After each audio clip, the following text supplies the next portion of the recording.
www.tolobelavie.com. TOLOBELAVIE.com. Mbote mingi bandeko balanti ya émission na bino to sepeli makasi kokuta na bino suna mokolo lelo na site na biso Tolobe la vie. Voilà, nous vous disons un grand merci pour votre fidélité sur notre site. Un grand merci à Monsieur Papigen, un grand merci à maman Balobi Yonde, moi na poto quoi, ndele na biso. Maman Congo Erga Gen, nous vous saluons et sans oublier aussi à toi Zoé Ngesu qui est derrière la caméra. Voilà, bandeko na biso internet lelo nazana sengo mingi yokokuta na bino suna mokolo lelo poto l'assurance CG c'est très important et CG vraiment simba mitema bato mingi ba famille mingi yango na yambeli bino pasteur Mako il est prophète. OK, bandeko internet nazana sengo mingi yokokuta na bino suna mokolo lelo. Voilà, nous allons parler sur un sujet qui est très important. Nous allons parler sur la prophétie. Voilà pourquoi aujourd'hui je reçois pour vous un prophète. Il s'appelle le prophète Hervé Yombo, que je dis bonjour. Bonjour. Santé normale. Fais grâce. OK, tout ça c'est un minga putana yo moko. Je suis très heureux et je dis bonjour et bonsoir na bananzambo bolanda biso partout dans le monde et tout dépend de l'air dont bazo capter biso. Et bonjour pour la Bobazana Moï, bonsoir pour la Bobazana Boutou et que la grâce de Dieu soit avec vous. OK, merci beaucoup prophète. Alors c'est le bitoko tana masolango to beta masolango comme notre sujet c'est la prophétie. Nous allons parler sur la prophétie. C'est quoi en fait la prophétie? Nous voulons d'abord savoir c'est quoi la prophétie. OK, gloire à Dieu maman. Et sur la prophétie, c'est un sujet aux alliés vaste et makasi. Pourquoi? Parce que l'Ancien et le Nouveau Testament et vendent Kolanini et la prophétie. Pourquoi? Parce que vous allez voir que les temps même dont nous vivons présentement ici, c'est les temps de la prophétie. Par exemple, vous allez voir que Bible Zolobana, Joël chapitre 2, le verset 28, que dans les derniers jours, je répandrai de mon esprit sur toute chair. Vos fils et vos filles prophétiseront. Et vos jeunes gens auront des visions. Donc c'est le temps où la prophétie est effective. Parce que nous attendons que Jésus-Christ, bientôt il va revenir. Okay. Et c'est ça. Ok. Donc comment on a courir derrière la prophétie? C'est juste, c'est parce que tous en attendent de la fin, comment?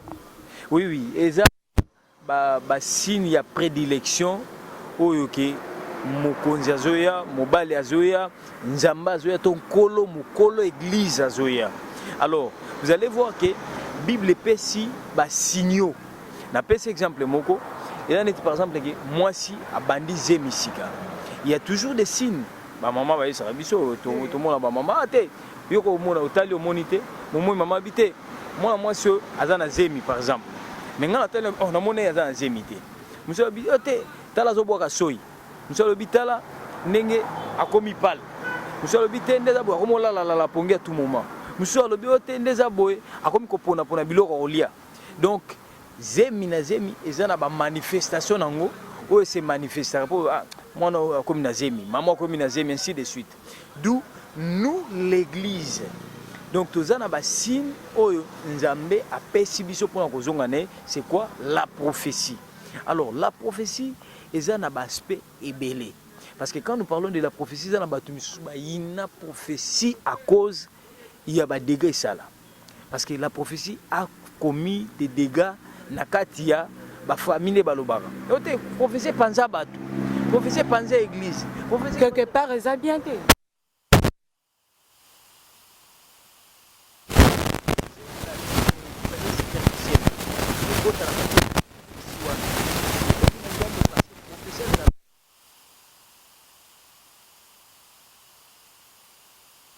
Papa, s'il vous plaît, nous sommes recevoir prophétie, Azan est païen. Azan a tenté au Kinde, côté en profondeur, pas tout l'ensemble. Est-ce que les prophéties ou pas non? Est-ce que yondo lobby?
abike tala mosali na nga bungi nzela.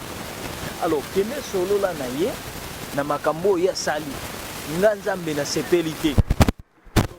Azwi mwasi ya iri abomi ye, asuka na oboma mwasi ya mutu te, azwi lisusu, azwi mwasi wana akomisi ye ya ye.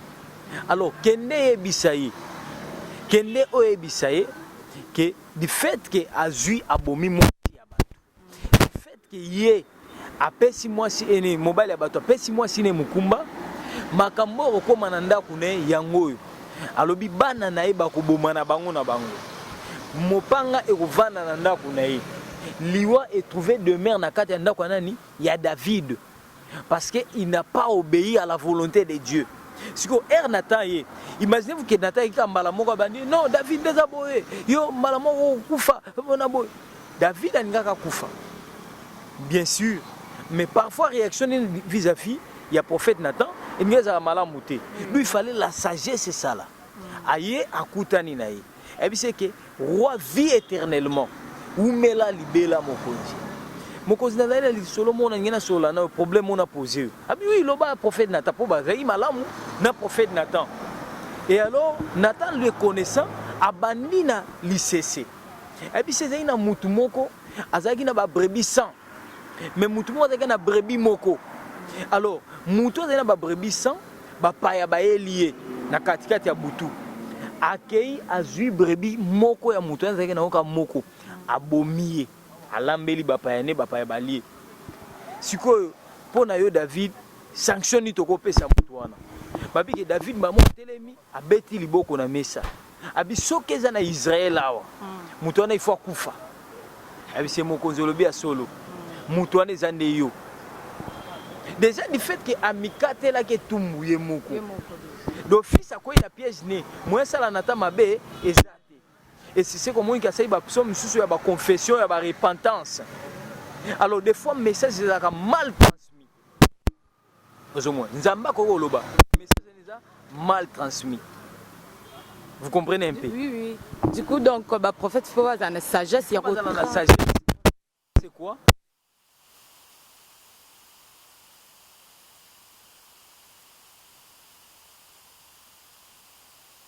Pour aussi attirer la... C'est là où il y a beaucoup de dégâts. Parce que maman va tout tel misil ami sur bateau. Maman de Zabonza vrai prophète. Non non. Kamonza bezaka te kwanga batu bandoki. Makamonza bezao sepeli sans Zambé. Et c'est ça. Pourquoi? Parce que ceux qui na transmettre maloba tel que Nzamba lobi, Nzambe moko s'occuper na ba conséquences au yana sima. Mais quand moi je transmets les messages,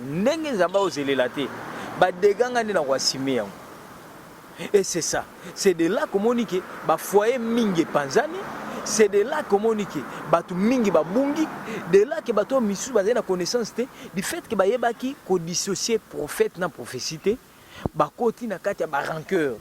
Monsieur ba prophète. Vous comprenez un peu?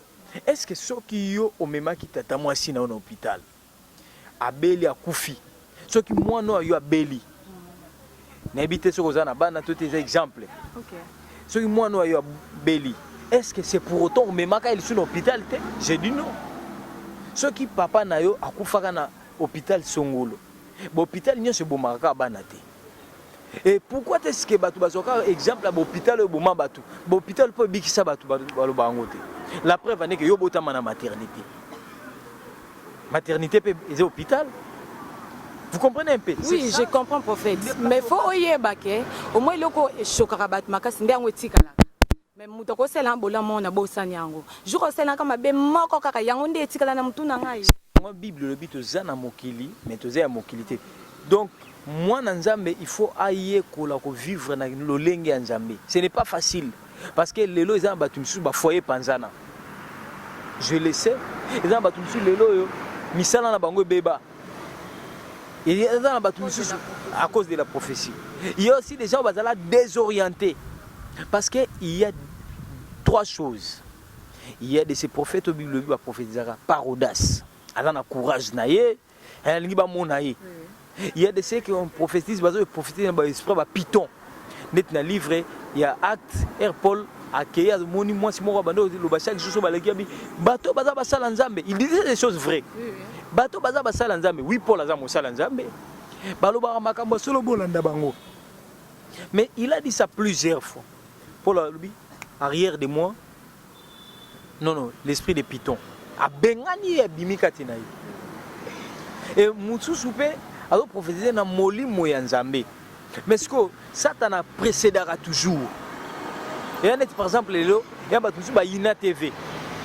Ah TV bona boy. Pour les cas parfois na TV baloba mabe sur. Mais na TV peut pas passer information malamu ebi ki embouteillage de la place boy.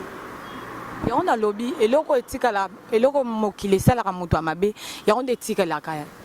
Maman, il faut tout ça la moins fort, de changer façon na biso ko réfléchir na façon au monde makambo. Pourquoi? Parce que je donne un exemple. Moi, transmission, il y a un message. Par exemple, je viens dans une église. Au moins, je suis à côté de cette église. Il y a 500 000 personnes. Na kati nzamba lobi obikisa mama moko na likolo pasi. Parfois nzambe na lobi ya solo. Mais yo étant prophète, oko se contenter car na likambo wana te. Nzambe comme nzambe na yo. Oko so nzamba pe so plus de détails. Aya to bondela yo. Omoni 5 mama babimi. Siko wapi nzamba lobaki. Parce que bon pe baza makolo pasi. On nzamba bien mona la. Nzamba lobi. Si royalement et où tu penses ça? Azobela lokolo aya to bondela ye ba mama na pe baza na lokolo nini pasi siko ba bimi bango nyonso nzamba lobi nani on eza ba professeur ba recevoir ya ba recevoir prophète professeur ba recevoir sundeni par exemple à côté na kata ofinga baninga même pas na finga raté nazo la kiso comment est-ce que na qualifier ba recevoir pourquoi na lobi ke ne ba professeur ba recevoir ba na kati ya bus. Alors, bah fouti bah ticket. Alors, deux ou une personne a fouti té. Alors, moi le bakino a un nombre de tickets par rapport au nombre de sièges ça nango. Mutumo ka fouti té. Mutumo ka fouti té. Siko olé a désigné que papa songolo fouti té. Ton maman na la ti rouge fouti té. Mutumo ka fouti té, mutumo ka fouti té. Donc, à comment pousser ce que mutona s'est manifesté. Tout comme peut mutona ko melama. Pour Lukaye au ça ba gymnastique et belé. Donc il y a un professeur banani va recevoir. Prophète, la Bible a dit ne jugez point. Donc c'est pas votre problème, non? Et la façon qu'on éclaire. La prophétie ne nous amène pas dans la confusion. La prophétie est claire. Je donne un exemple, par exemple. Nazo prié neti pona mutu. C'est rabisonon des aboye. Nani nzambe ape sangai et nani libala. Oyo baki bon nzamba lobi a opé na moni 3 personnes ba oyane ti babala yo parce que nzamba ko loba. 3 personnes babala yo. Mais na 3 personnes wana moko nzamba lobi pona aussi ebaki sini ya mutu wana. Mutu wana par exemple obanda loba na likukuma. Par exemple. Donc 3 personnes, je peux rencontrer 3 personnes na proposition mariage na mo ba ebisingai. Ton année ba ebisingai. Mais si on va payer un mouton, on va mouton nini, il y a likukuma. Par exemple, je prie avec une sœur gabonaise, en France. Au bon de l'année, elle avait un problème pareil. Na katia prière, le Seigneur nous a orientés. Elle dit non, na sanza boy. Au moins na batumi satu, bakoye la yo. Mais baton nyonso, bazana posa ba bala yo. Mutu aye na lolengi ne, moi c'est tambola place, tambola la place salaka, ngana zalaka tinga na Congo. Alors, mais batone so curieusement bonne so ba mindele ba misatu.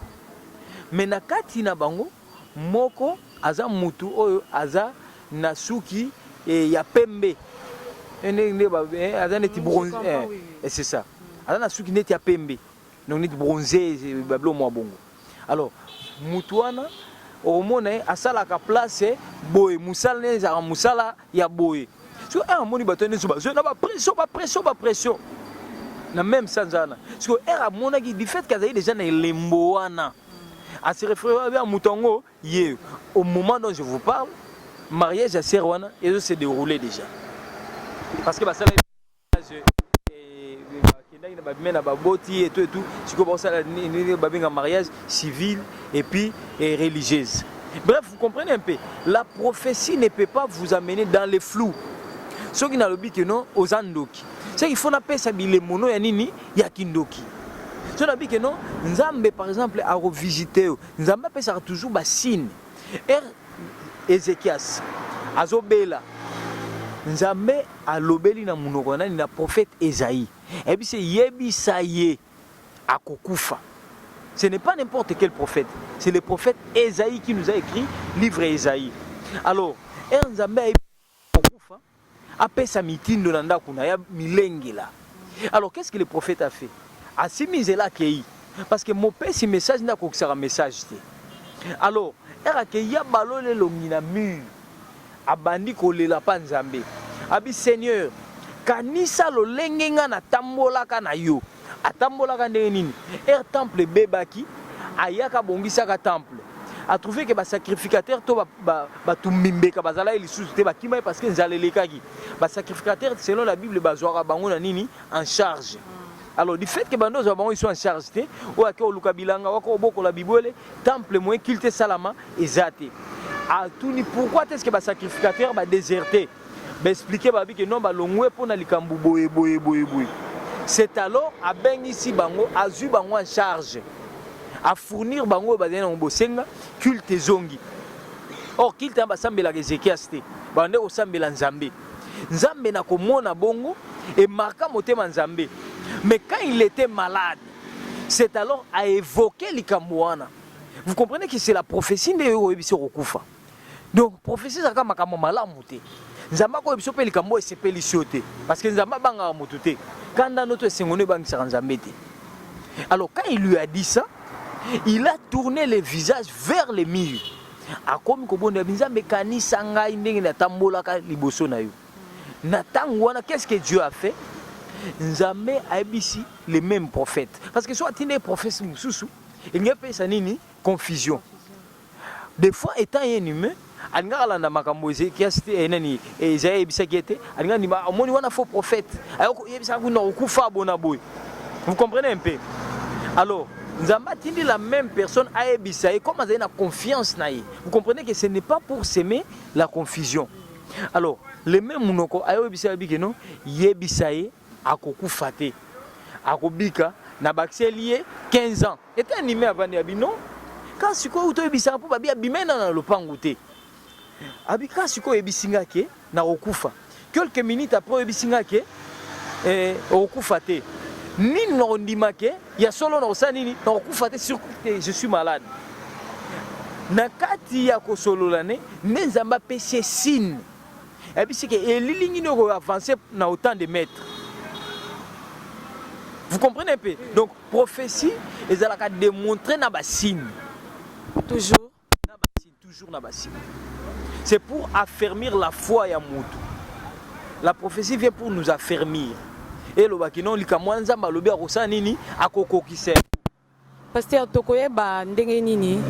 Oza vrai prophète, oza faux prophète, oza prophétie malam, oza prophétie mabetoye ba onde. Prophétie mabena ndenge nini? Oza sepeli sabatute? Non, pas que c'est sabatute, prophétie oza vrai.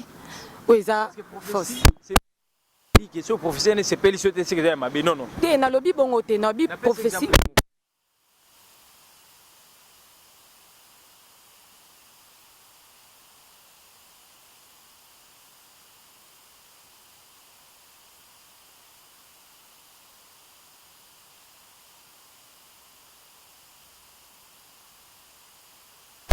Naïe. Nzamba bisaki soko sali angote okokufa na sanza boui. Parce qu'il y a l'ombre de la mort qui pèse sur vous. Na sololi na ye moko mukolo likambo. Ye moko mukolo likambo amemi yango pa ya moninga ne wana.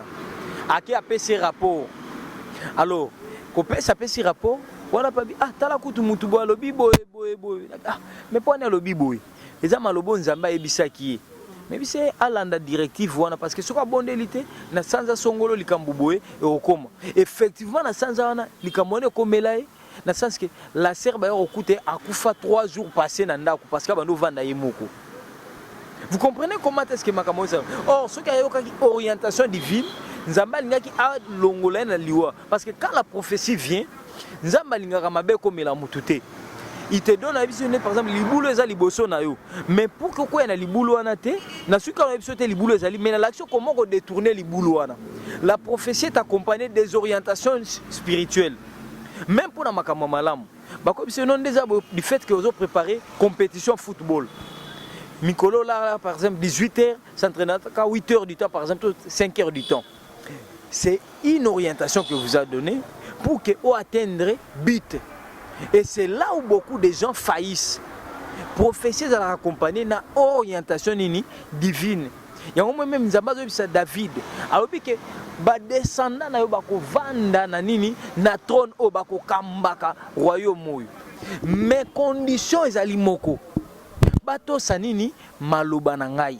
Soki bato si maloba na ngai ne bako vanda na nini na trône. Mais soki bato cité Nzambe azolaka ke akolongolaka bango. Prophète.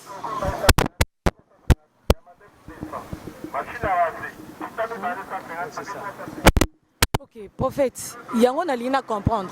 Dans tout ça, prophétie, parce que ma question était prophétie. Où tu penses embêter? La Bible ne méprisez pas la prophétie, mais plutôt examinez-les. Donc, aujourd'hui, au tali par rapport à l'Ilobanzambe. Est-ce que les Cameroun, par exemple, nous avons prophétie, par exemple, au théâtre Natongolo, par exemple. Est-ce que Nzambe pena ko ebiso que non, yo moi c'est amutu, prophète à Tongola yo, to pasteur à Tongola yo. Vous comprenez un peu? Au moins déjà le roi c'est diabolique. Par exemple, au moniote, Nzamba ebisinga ike, maman prophétesse a ebisimutu. Nzamba ebisinga ke ndeza boye, benga na mwasi na ndaku, ngana ko mwasi na yo. Par exemple. Vous comprenez déjà, biloko er même déjà batandage vis-à-vis la parole de Dieu. Et ça déjà loko moko, ça ne peut pas être fait. Et c'est ça. Donc par rapport au Nango, quand vous analysez selon la pensée de Dieu, autant déjà que la prophétie doit être examinée selon la connaissance de la parole de Dieu, les saintes écritures. Et puis au-delà des saintes écritures, nous avons l'esprit de discernement. Chrétien, ce fois, c'est un esprit nini, il y a discernement, on a copié mais la été. Parce que aux a besoin, aux a tant que aux a sa mouille. Et c'est par rapport à un thermomètre ba mesiraka, maloba nzambe to prophétie nzambe. Et c'est ça. Et aspect moussous Bible lobby que on reconnaît un vrai prophète quand il dit des choses et les choses s'accomplissent. Mais laisse-moi te dire, le diable aussi a prédit Agapé. Exemple, quand Saoul a moni bitumbe comme les makasi, et Nzamba a rejeté, babi ke ake na endor, ake ko consulter aux ali magicien to nécromancienne, muto evokaka batu bakufa. Babi ko la pona ba sakola pona ye na molimo ya bawei. Alors, muto na ebisie, moi ça na ebisie makambo ezalaki ya solo. Mais mutuana azalaki na molimo nzambe te. Et siko ne place au aspect esprit, il y a discernement des esprits et ça nini ezo intervenir. Et c'est comme ça Monique, il faut bon de l'Anzambe parce que tout chrétien il a besoin de la prophétie. Mon frère, ma sœur, yobo ya prophétie, parfois kano ba transmettre là un message et ça là quand ils ont propriété. Parfois façon ba lobela quand ils ont façon moko malamu te. Façon peut parfois yo ya mbela ka yango. Parfois ils ont un discernement te. Ba fia ba tu mingi c'est compliqué à cause na yango. Ba tu mingi ba kota na ba mariage za là qui ya bango te. Et bah vivre ma complication mais bah ebisa kai parce que le prophète peut-être va orienter que ma belle bah ebisa boyipé parce que prophétie oblige à moututer. Je donne un exemple. J'ai croisé une dame qui est dans cette ville. La dame en question, il fallait abala. Mais mobile na yé à l'époque tozongi na 2007. Yena mobile ba ndo tanga ba mibale na institut moko oyebani ya université moko. Mobile habite non comme famille na mingi za na Bukavu to que nous ça la mariage na Bukavu. Maman nae a memie pour que na bonde la po nae pour ba okende Bukavu. J'ai prié le Seigneur. L'esprit m'a dit de lui demander de ne pas y aller. Mariage on a pas délocalisé on kuna ba sala lango awa. Mobile habite ba parents nga ba kuna famille nga munene za kuna. Il faut que to que nous sala lango kuna. La fille a silika bi au moins ba professionnel bisaki yo maman. Ba faux prophète. Pourquoi Nzamba boya qui va que nous salons? Parce que le Seigneur avait vu qu'elle serait empoisonnée, elle va au risque de mourir. C'est ce que je lui avais dit. Nzamba la raté ba ke ba sali mariage et salamipé. Et raison nga bisi maman ba moni na bisa ke onini que ba prophétie za ba faux prophétie. lelo to sali mariage to est-ce que na kufi biso to tambola 1 2 3 4 mois poison s'est manifesté, elle était déjà grosse sikoyo Bake babando bomba ngono ba gérer bake na centre nganda ba internet bango tamboli bref ba pasteur na bango babando yo bondela ba pesi bomba parole à foi nzamba ko sala nzamba ko guérir pasteur bando ya yemoko pasteur Akimi un pasteur d'une très grande église ici à Kinshasa pasteur Akomo Kima je n'ai pas le temps aujourd'hui je vais envoyer mon adjoint pasteur Akomo Kima ko pasteur Monique Makambo ya c'est pur pasteur Akimi ko pasteur Pakimi na centre nganda Erko pasteur Akimi akomo tinda ba intercesseur ba monique simbakate ba comme kokima. C'est alors la dame va m'informer que est-ce que moi na songolo aza interné na centre nganda na yena mobali wana ba empoisonné bango parce que mobali parle non moi je suis pasteur za bablo lokuta moi j'ai fait la théologie bablo na bango to ndimbarango te biso za batuya assemblée des dieux les gens de l'assemblée des dieux faut lo ba makambe zaleli. C'est aussi entre guillemets un pasteur kuna. Azuboye bien qui pasteur atie. Or Bible zoloba que prophétie pour une édification. Et le problème c'est que prophétie plus à subir ça injustice, il y a jalousie, il y a déséquilibre, il y a complexe, il y a bataille mingi. Du fait que ngana zane lamba rouge au latité. Na comme diaboliser lamba rouge au lati. Ou soit ngal jour na lata kongo simbagate. Na komi sikoko ba omoni bilamba rouge mais ma malédiction peut-être jour wana na kendagi na soa place na kendagi na union sona na latisi on lamba ya rouge on a lataka jour porte malheur na ngezaki lamba rouge on a lataka. Or cela n'a rien à voir ne lamba rouge on a lataki simplement et ça que pas na ngesimbagité jour wana makambo ya ngai. Alors c'est ce qui fait que Mosali a vu à beti tolo ponango. Et quand la maman m'a dit, je lui ai rappelé, papa, lelo na sengi pardon pour na mwana na ngai. Na sengi nzambe na abiki, c'est comme alobaka déjà likamboyo. Lelo makamone salami, nzambe no sala grâce que mwana na bika. J'ai prié le Seigneur m'a convaincu d'y aller. Je suis parti, j'ai prié pour elle. Si on a kuti na mobile hospitalisé, na moi hospitalisé, mais na zemi na libum. Minganga ba biboy. Il faut pas faire avorter moi na moi siwana. Parce que ça va faire avorter et permettre que moi si va sonner va se concentrer likolo ya maman parce que ça va obiki sa maman et parce que moi dans un libumoiso il y a dans zela mutola maman na au moins que poison ça que et continuer aux alakaka et surtout que maman peut poison jusque là va éviter comment est-ce que ici nango aux ala dénuement nango. Et quand nous avons prié, le Seigneur a confondu et les médecins et la famille. Aujourd'hui la sœur elle est vivante, elle a 4 enfants en bonne santé, lui et son mari. Et je vous fais voir comment est-ce que la prophétie, tout dépend de la communication, de la réception. Au moins, on a cet exemple. Si on est dans l'église, au moins, on a un pasteur Ming, un ministère contraire à ministère à prophète. Au moins, non. La Bible le dit dans les derniers jours, dans il y aura des faux prophètes. Ce qui est vrai, parce que nous passons dans les derniers jours. Mais quand on parle de faux prophètes, il y a des prophètes qui ont un ministère, il y a des dons. Il y a des batailles, mais ça, on se servir dans la bataille, il y a le kuta. Mais ce qui s'agit que nous avons besoin que papa moura na mongo, maman moura na mongo à soutenir. Obi argument ba ifoka.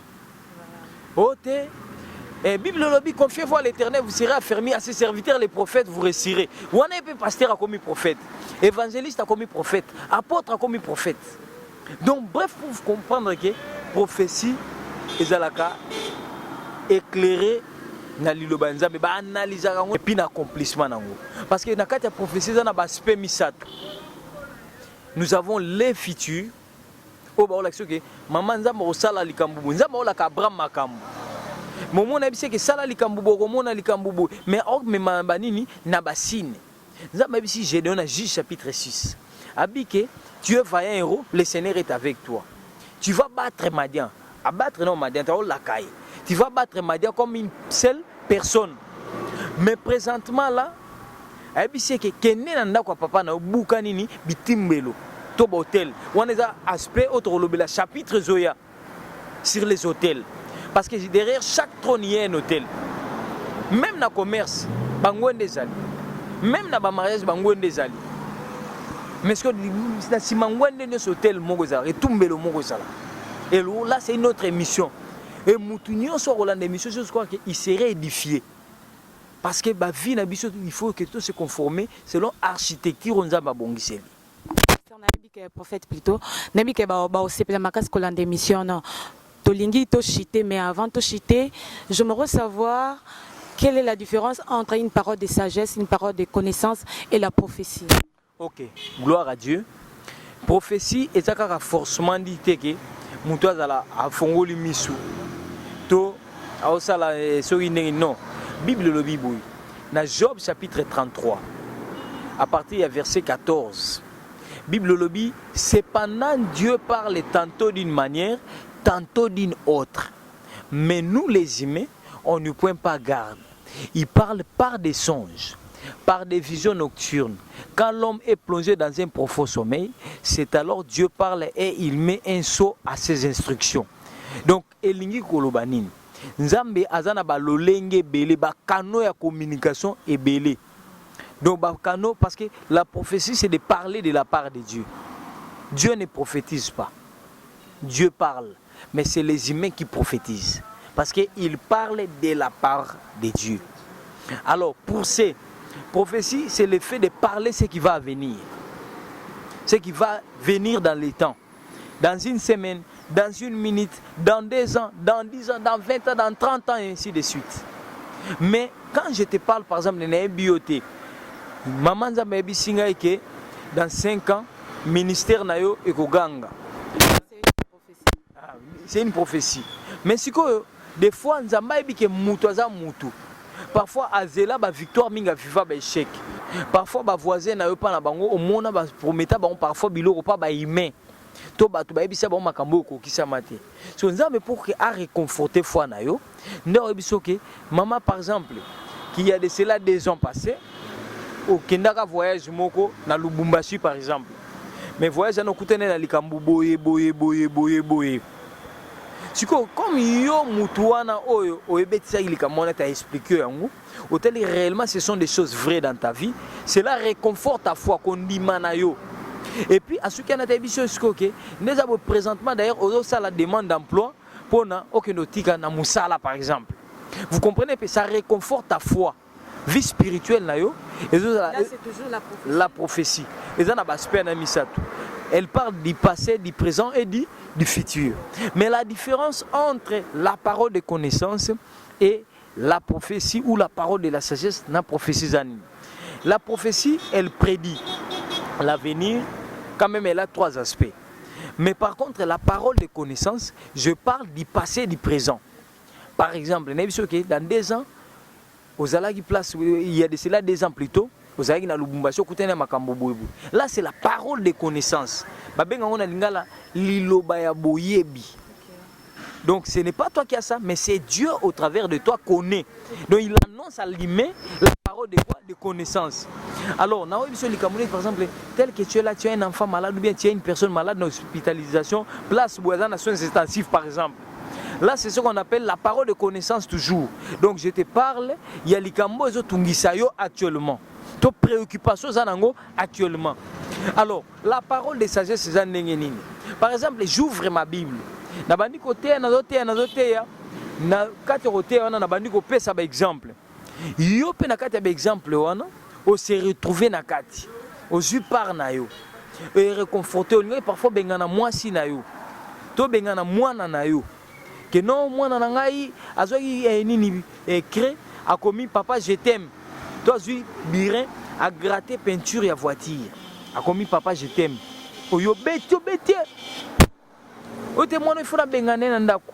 Par exemple, batu na salinini. A bebisi mutuka na bebisi salinini, a beti marteau ote azui a commis na birin papa je t'aime.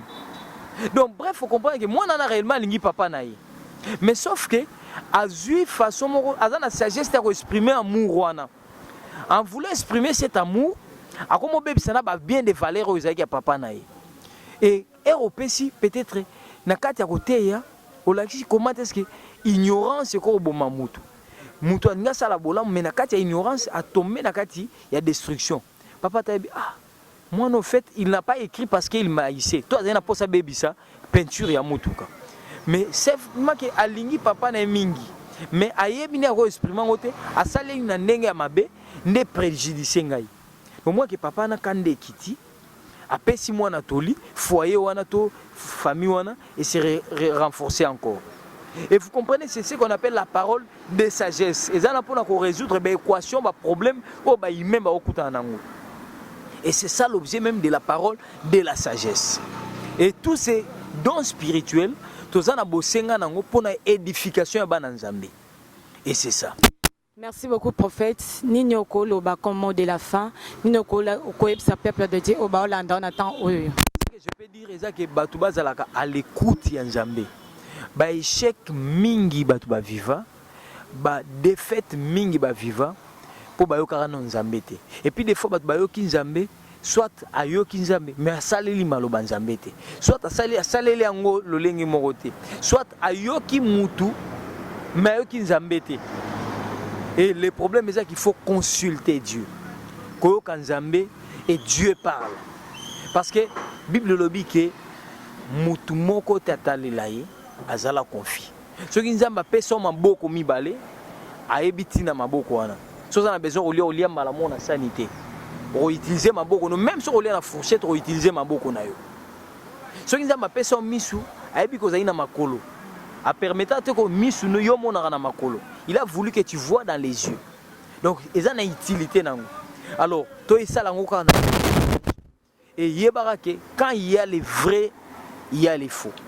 Il y a des faux médecins, il y a des faux pasteurs, il y a des faux prophètes, il y a des faux politiciens, il y a des faux artistes, il y a des faux artistes, mais souvent qui n'est pas poto, bangrosa bana bato en désordre. Ce n'est pas pour autant que l'artiste n'est pas bayaka, non ayokate que par exemple Céline Dion est au bêta concerne ce qui est en atanga combo, aza animé, aye.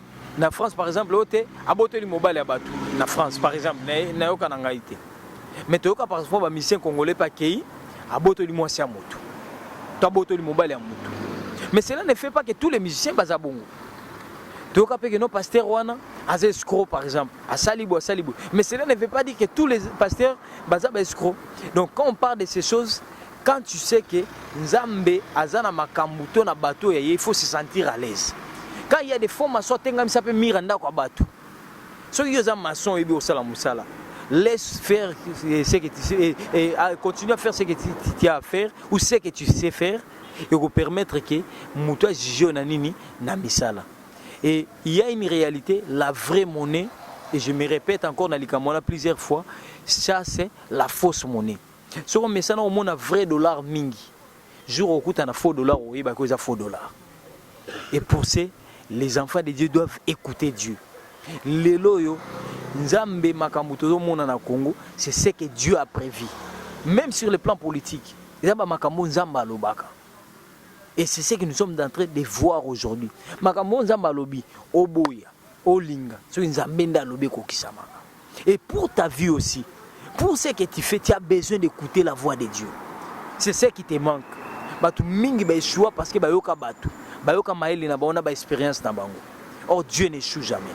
Même dans le domaine il y a des relations humaines, on a besoin d'entendre la voix de Dieu. Toki batu mingi. Maloba batu pesa na ngobo moité. Nous avons besoin d'entendre la voix de Dieu. Pasteur numéro 9. Pour ceux qui nous suivent partout à l'extérieur, ceux qui nous contacter biso na téléphone plus 243 84 27 51 720 plus 243 84 27 51 720. C'est le prophète Hervé Yombo. Que Dieu vous bénisse. Disons un grand merci pour votre fidélité sur notre site Tolobe la Vie. Et je tiens aussi à remercier notre patron, M. Papi Guène. Et je remercie aussi sa femme, Maman Congo Erga Guène. Je vous remercie. On se verra la semaine prochaine. Bye. www.tolobelavie.com